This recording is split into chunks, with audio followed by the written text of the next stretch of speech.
Investigators say they have found more evidence linking Luigi Mangione to the killing of United Healthcare's CEO last week, and rebel groups are working together to form a transitional government in Syria.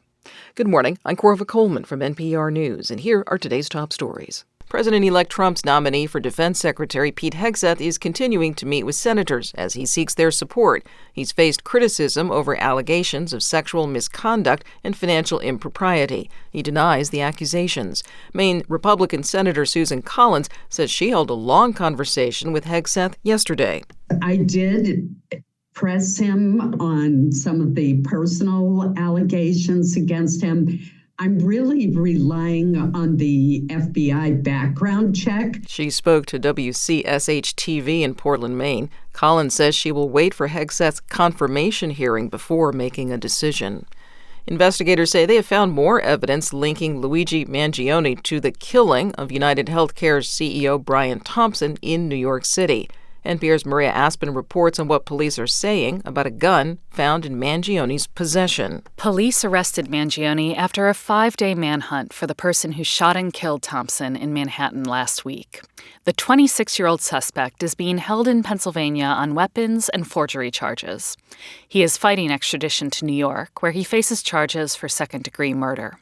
But the gun in his possession has been sent to the NYPD crime lab, Commissioner Jessica Tisch said. We were able to match that gun to the 3 shell casings that we found in Midtown at the scene of the homicide. She also said that the fingerprints on the gun matched the prints on other evidence found near the crime scene in New York. Maria Aspen, NPR News, New York. Reporters in Syria say that an American man has been found barefoot in a suburb of Syria's capital, Damascus. He said his name is Travis Timmerman. He said he had walked from a notorious Syrian prison. He's believed to have gone missing last May from Hungary, but Timmerman said he crossed into Syria on foot and on a pilgrimage. Meanwhile, Syrian rebels are putting together a transitional government out of the various militias that toppled the regime of President Bashar al-Assad just days ago.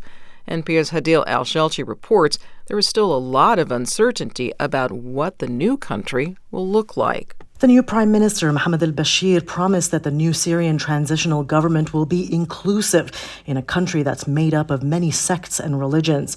But recently, at a press conference, 2 flags stood next to him. One of the new Syrian flag, and the other a white flag affiliated with Islamist groups. Bashir took it down at his next appearance after an outcry by pluralist Syrians online. Their fears may be justified.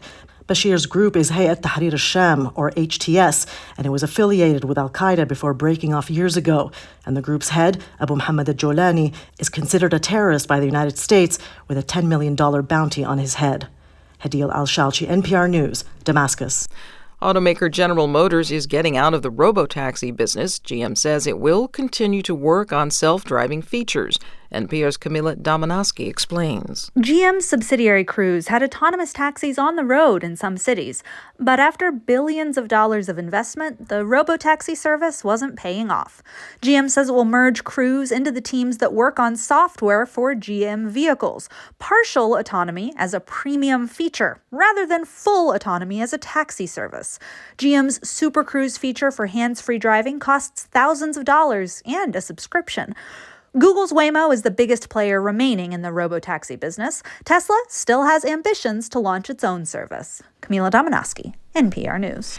Animals like sharks, dogs, and parakeets develop their scales, hair, and feathers using a shared genetic toolkit. But NPR's Jonathan Lambert reports new research shows crocodiles are a bit different. Look at the head of a crocodile and you'll see a mishmash of weirdly shaped scales.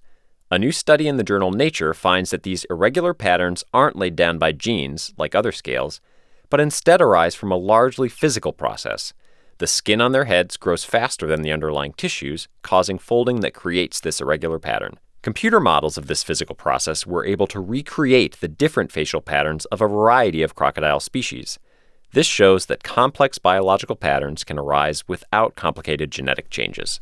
Jonathan Lambert, NPR News. I'm Corva Coleman, NPR News.